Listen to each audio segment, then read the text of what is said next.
Last year, I spent 6 months participating in what I was told was a psychological experiment. I found an ad in my local paper looking for imaginative people looking to make good money. And since it was the only ad that week that I was remotely qualified for, I gave them a call and we arranged an interview. They told me all I would have to do is stay in a room alone, with sensors attached to my head to read my brain activity, and while I was there, I would visualize a double of myself. They called it my Tulpa. It seemed easy enough, and I could do it as soon as they told me how much I'd be paid. And the next day I began. They brought me to a simple room and gave me a bed, then attached sensors to my head and hooked them into a little black box on the table beside me. They took me through the process of visualizing my double again, and then explained that if I got bored or restless, instead of moving around, I should visualize my double moving around, or try to interact with him, and so on. The idea was to keep her with me the entire time I was in the room. I had trouble with it for the first few days. It was more controlled than any sort of daydreaming I'd done before. I'd imagine my double for a few minutes, then go distracted. But by the 4th day, I could manage to keep her present for the entire 6 hours. They told me I was doing very well. The second week, they gave me a different room, with wall-mounted speakers. They told me they wanted to see if I could still keep the Tulpa with me in spite of distracting stimuli.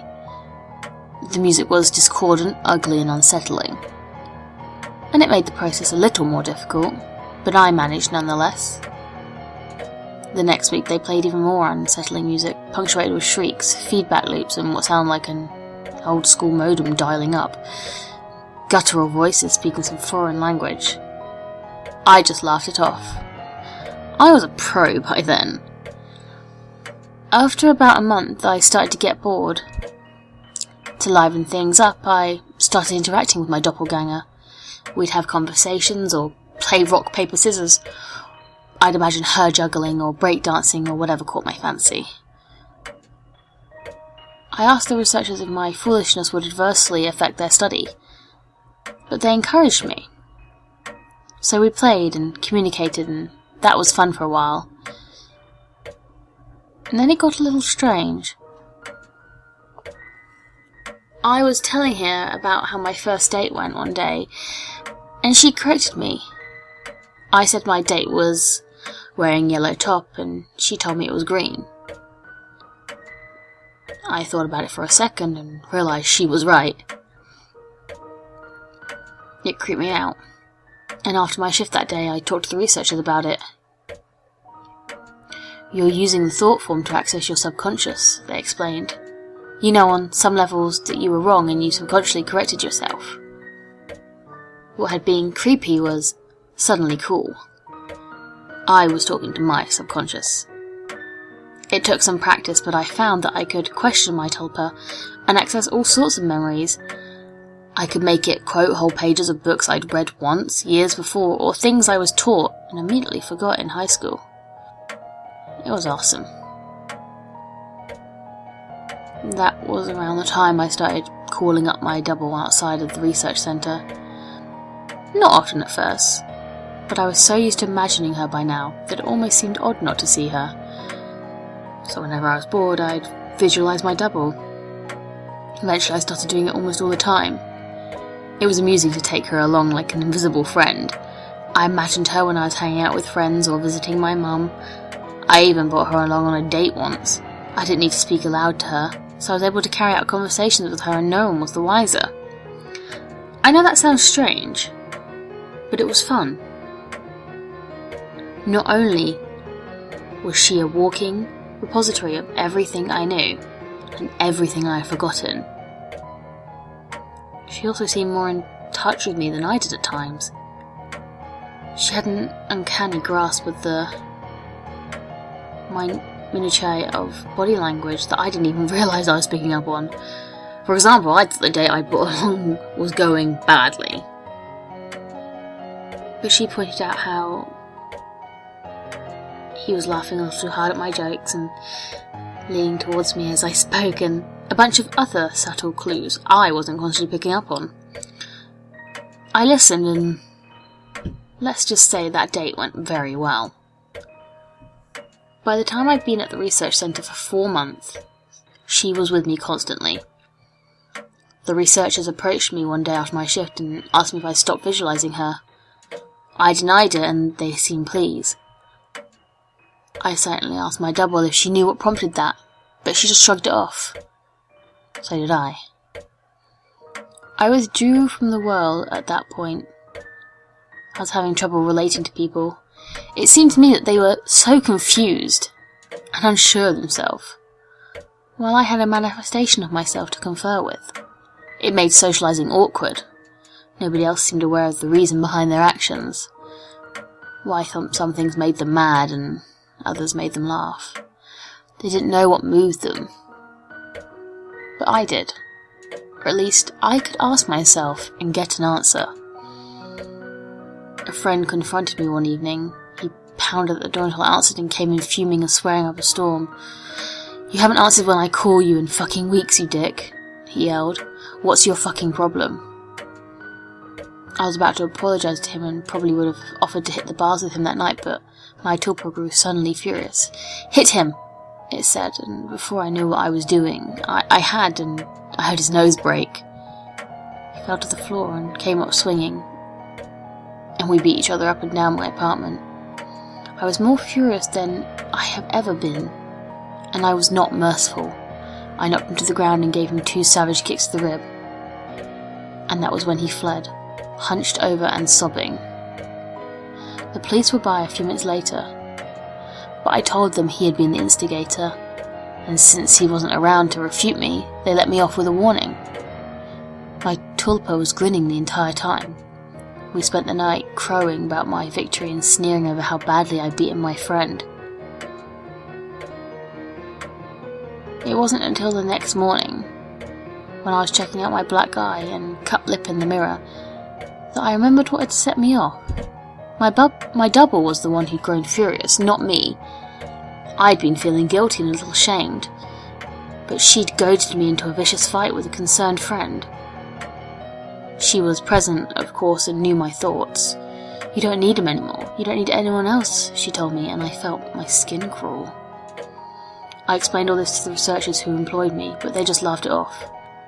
"You can't be scared of something that you're imagining," one told me.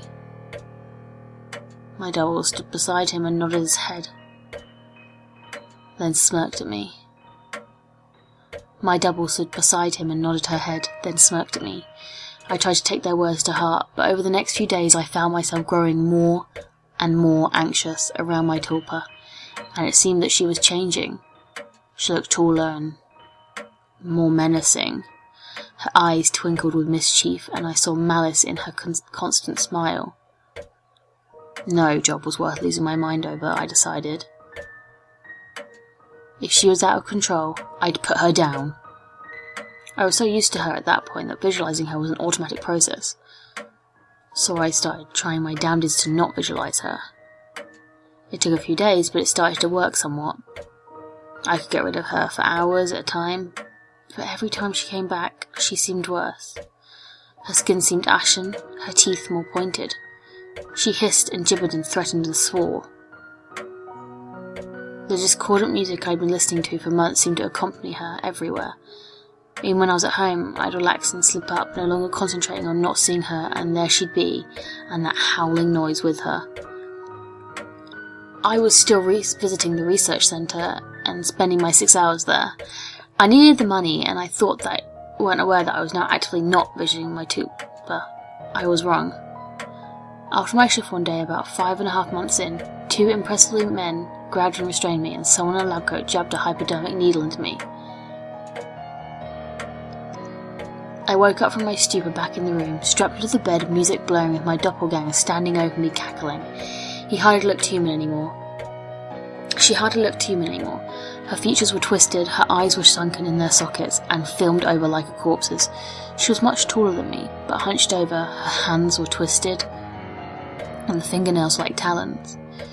She was, in short, fucking terrifying. I tried to will her away, but I just couldn't seem to concentrate. She giggled and tapped the IV in my arm. I thrashed in my restraints as best I could, but could hardly move at all. They're pumping you full of the good shit, I think. How's the mind, all fuzzy? She leaned closer and closer as she spoke. I gagged. Her breath smelled like spoiled meat. I tried to focus, but I couldn't banish her. The next few weeks were terrible. Every so often someone in a doctor's coat would come in and inject me with something, or force-feed me a pill. They kept me dizzy and unfocused, and sometimes left me hallucinating or delusional. My thought form was still present, constantly mocking. She interacted with, or perhaps caused, my delusions. I hallucinated that my mother was there scolding me, and then she cut her throat, and her blood showered me. It was so real that I could taste it. The doctor never spoke to me. I begged at times, screamed, hurled invisities, demanded answers. They never spoke to me. They may have talked to my Tulpa, my personal monster. I'm not sure. I was so doped and confused that it must have been just in more delusions. But I remember them talking with her. I grew convinced that she was the real one, and I was the thought form. She encouraged that line of thought at times, mocked me at others. Another thing that I pray was a delusion. She could touch me. More than that, she could hurt me.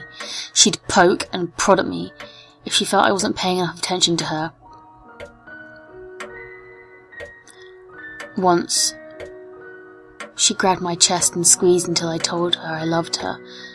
Another time she slashed my forearm with one of her talons. I still have a scar. Most days I convinced myself that I injured myself and just hallucinated that he was responsible. Most days. Then one day, while she was telling me a story about how she was going to gut everyone I loved, starting with my sister, she paused. A querulous look crossed her face, and reached out and touched my head. Like my mother used to when I was feverish. She stayed still for a long moment and then smiled. All thoughts are creative, she told me. Then she walked out the door. 3 hours later, I was given an injection and passed out. I awoke unrestrained. Shaking, I made my way to the door and found it unlocked. I walked out into the empty hallway, and then ran. I stumbled more than once, but I made it down the stairs and out into the lot behind the building. There I collapsed, weeping like a child. I knew I had to keep moving, but I couldn't manage it. I got home eventually. I don't remember how. I locked the door and shoved a dresser against it, took a long shower and slept for a day and a half. Nobody came for me in the night, and nobody came the next day, or the one after that. It was over. I'd spent a week locked in that room, but it felt like a century. I'd withdrawn so much from my life beforehand that nobody even knew I was missing. The police didn't find anything. The research centre was empty when they searched it. The paper trail fell apart. The names I'd given them were aliases. Even the money I'd received was apparently untraceable.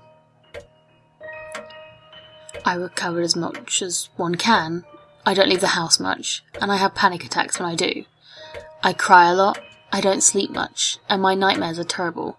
It's over, I tell myself. I survived. I use the concentration those bastards taught me to convince myself. It works. Sometimes. Not today, though. 3 days ago, I got a phone call from my mother. There'd been a tragedy. My sister, the latest victim in a spree of killings, police say. The perpetrator mugs his victims, then guts them. The funeral was this afternoon. It was as lovely service as can be, I suppose. I was a little distracted, though. All I could hear was music coming from somewhere distant, discordant, unsettling stuff. That sounds like feedback, and shrieking, and a modem dialing up. I hear it still, a little louder now.